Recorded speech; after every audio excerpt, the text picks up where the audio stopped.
என் பெயர் கவின். நான் ஒரு பிஸ்னஸ் செய்து வருகிறேன். அதில் மிகவும் பிஸ்னஸில் நஷ்டமாகிட்டு நான் என்ன செய்வதென்று தெரியவில்லை. பிறகு ஒரு சில நாட்கள் ஆகின. 10 வருடங்களுக்கு பிறகு என்னுடைய நெருங்கிய நண்பனை பார்த்தேன். பெயர் விக்ரம். அவனை பார்த்ததும் நான் மிகவும் சந்தோஷமாக மகிழ்ச்சி அடைந்தேன். அவன் வாழ்க்கையில் மிகவும் பணக்காரனாக இருந்தான். அப்போது நான் நினைத்தேன், நான் மிகவும் கடனாளியாக இருக்கிறேன். இவனிடம் உதவி கேட்டால் கண்டிப்பாக நமக்கு உதவி செய்வான். ஓரளவுக்கு நம்மிடம் உள்ள கடனை அடைத்து விடலாம் என்று ஒரு நம்பிக்கை வந்தது. நண்பா விக்ரம், எனக்கு ஒரு உதவி வேண்டும். நீ செய்வாயா என்று நான் நம்புகிறேன். அப்போது சொல் நண்பா, என்ன உதவி என்று கேட்டான் விக்ரம். அப்போது கவின் பிஸ்னஸ் மற்றும் கடன் பிரச்சனை அனைத்தையும் கூறி தனக்கு ஒரு 30 லட்சம் கடனாக கொடுக்குமாறு விக்ரமிடம் கேட்டான் கவின். உடனே விக்ரம் சற்று யோசித்துவிட்டு, அதற்கென்ன, உனக்கு உதவி செய்யாமல் யாருக்கு உதவி செய்ய போகிறேன் என்று புன்னகையுடன் கூறினான் விக்ரம். இதை கேட்டதும் கவினுக்கு மிகவும் மனதில் மிகுந்த மகிழ்ச்சி அடைந்தான். உடனே விக்ரம், ஒரு கண்டிஷன் நண்பா, இதற்கு நீ சரி என்று கூறினால் நீ கேட்ட பணத்தை நான் தருகிறேன். உடனே கவினுக்கு முகம் மாறியது. கவின் சற்றும் கொஞ்சம் பதட்டம் அடைந்தான். என்ன கண்டிஷன், சொல் என்று கேட்டான் கவின். விக்ரம், நான் உன்னுடைய மனைவியை பார்த்திருக்கிறேன். மிகவும் அழகாக இருப்பாள். அவள் பார்க்கவும். அவள் புன்னகையுடன் எந்த ஒரு ஆணையும் பார்த்தால் அப்படியே அவளிடம் சொக்கி விடுவான். அவ்வளவு அழகாக இருக்கும் அவள் புன்னகை. சரி, நான் நேரடியாக விஷயத்திற்கு வருகிறேன். உன்னுடைய மனைவியை அழகை வைத்து நீ லட்சமாக கோடிக்கணக்கில் சம்பாதிக்கலாம்.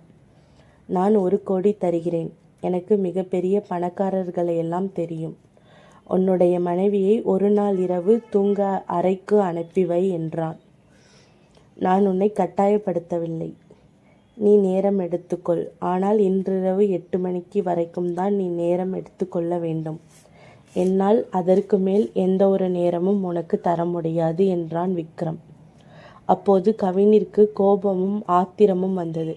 தன்னுடைய நண்பன் இவ்வளவு கேவலமான வக்ரபுத்தியுடைய ஒரு நபரா? எனக்கு மட்டும் கடன் இல்லை என்றால் இப்போதே அவன் சட்டையை பிடித்து அடித்திருப்பேன். என்னுடைய மனைவி மிகவும் அழகானவள், அன்பானவள், மிகவும் திறமைசாலி. என்னை தவிர அவளுக்கு வேறு உலகம் கிடையாது. என்னை தவிர எந்த ஒரு ஆணும் அவளை தொட்டதில்லை என்று அழுது கொண்டே மனதில் யோசித்தான். இவன மாதிரி ஒரு வக்ரபுத்தி நிறைந்த ஆளா நமக்கு நண்பனாக வர வேண்டும் என்று நினைத்தான் கவின். உடனடியாக மனைவியிடம் நடந்தவற்றை எல்லாம் கூறினான் கவின். மனைவி, சரிங்க, நான் ஒரு நாள் இரவு அந்த அறைக்கு செல்ல தயார் என்றாள் மனைவி. கவினுக்கோ என்ன சொல்வதென்று தெரியாமல் பேதலித்து நின்றான். தன்னுடைய மனைவியா இப்படி சொல்கிறாள் என்று அவனால் நம்ப முடியவில்லை. எந்த ஒரு பொண்ணுக்கும் இப்படி ஒரு கணவன் வரக்கூடாது. என்னை மன்னித்துவிடு என்று மனைவியின் காலை பிடித்து கதறி அழுதான் கவின். சரிங்க, முதலில் நம் கடன் பிரச்சனையை சரி செய்யலாம் என்று கூறினாள் மனைவி. நண்பன் தன் மனைவியை அப்படி தவறாக சொல்வதும் மனைவி அதையெல்லாம் கேட்டு கோவப்படுவாளே என்று நினைத்தால், சரி என்று கூறுகிறாளே என்று ஆத்திரமும் அழுகையும் வந்தது கவினுக்கு. மனைவி, நாம் எப்போ உங்கள் நண்பனை பார்க்கலாம்?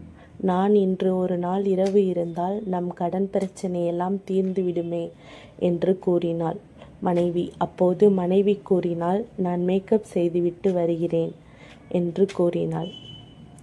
இதன் கதையின் தொடர்ச்சியை அடுத்த வீடியோவில் சந்திப்போம்.